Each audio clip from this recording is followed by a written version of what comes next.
అందరికీ చిన్న బుడమకాయలండి. చిన్న బుడమకాయలంటే చిన్న దోసకాయలు కూడా అని పిలుస్తారు. తక్కువ మసాలాతోని టమాటా లేకుండా ఎలా చేసుకోవాలో చూపిస్తాను. పైన ఉన్నదంతా స్కిన్ మొత్తం తీసేసుకున్న తర్వాత ఈ విధంగా ఒక దాంట్లో 2 కట్ చేసుకోవాలి. లోపలున్న సీడ్స్ మొత్తం తీసేసుకోవాలి.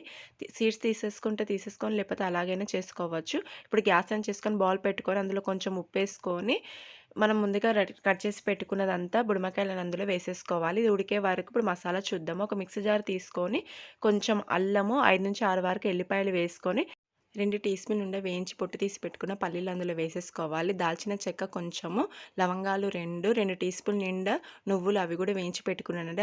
అది కూడా అందులో వేసేసుకొని వాటర్ లేకుండా మెత్తగా గ్రైండ్ చేసుకోవాలి. ఇది గ్రైండ్ చేసుకొని పక్కకు పెట్టేసుకొని ఇప్పుడు బుడమకాయలు ఉడికినలేవో చూసుకోవాలి. ఉడికిపోయినాయి మంచిగా.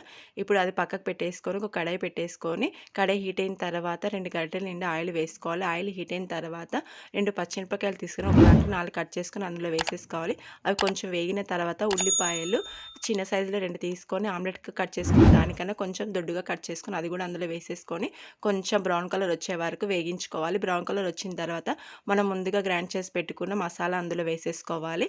2 టీ స్పూన్ నిండా వేసుకున్నాను. 1/2 టీ స్పూన్ ధనియాల పౌడర్, 1/2 టీ స్పూన్ జీలకర్ర పౌడరు, ఉప్పు రుచికి తగినంత, చిటికెడు పసుపు, కారం రుచికి తగినంత వేసుకొని ఒకసారి బాగా కలిపేసుకొని మూత పెట్టుకొని 3 నిమిషాల పాటు సిమ్‌లో మసాలా మొత్తం పచ్చివాసన పోయే వరకు వేగించుకోవాలి.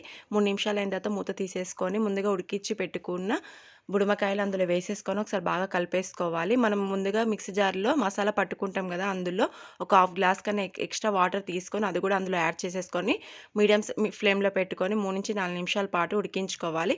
ఇప్పుడు 4 నిమిషాలు అయిన తర్వాత మూత తీసేసుకుంటే ఈ విధంగా వస్తుందండి. చాలా బాగుంటుంది. తక్కువ మసాలాతో టమాటా లేకుండా రెసిపీ రెడీ అయిపోయింది. పైనుంచి కొంచెం కొత్తిమీర చల్లుకొని గ్యాస్ ఆఫ్ చేయడమే. ఇది చపాతీలకైనా సరే రైస్‌లకైనా కూడా చాలా బాగుంటుంది. ఒకసారి మీరు కూడా ట్రై చేసి చూడండి. ఈ రెసిపీ నచ్చినట్లయితే ఒక లైక్ అయితే ఇవ్వండి. ఫస్ట్ మీరు నా ఛానల్ చూసేవాళ్ళంటే లైక్, షేర్, సబ్స్క్రైబ్ చేసుకొని బెల్ ఐకాన్ క్లిక్ చేయండి. ఇలాంటి ఈజీ రెసిపీస్ కావాలంటే సబ్స్క్రైబ్ చేసుకోవడం మర్చిపోకండి.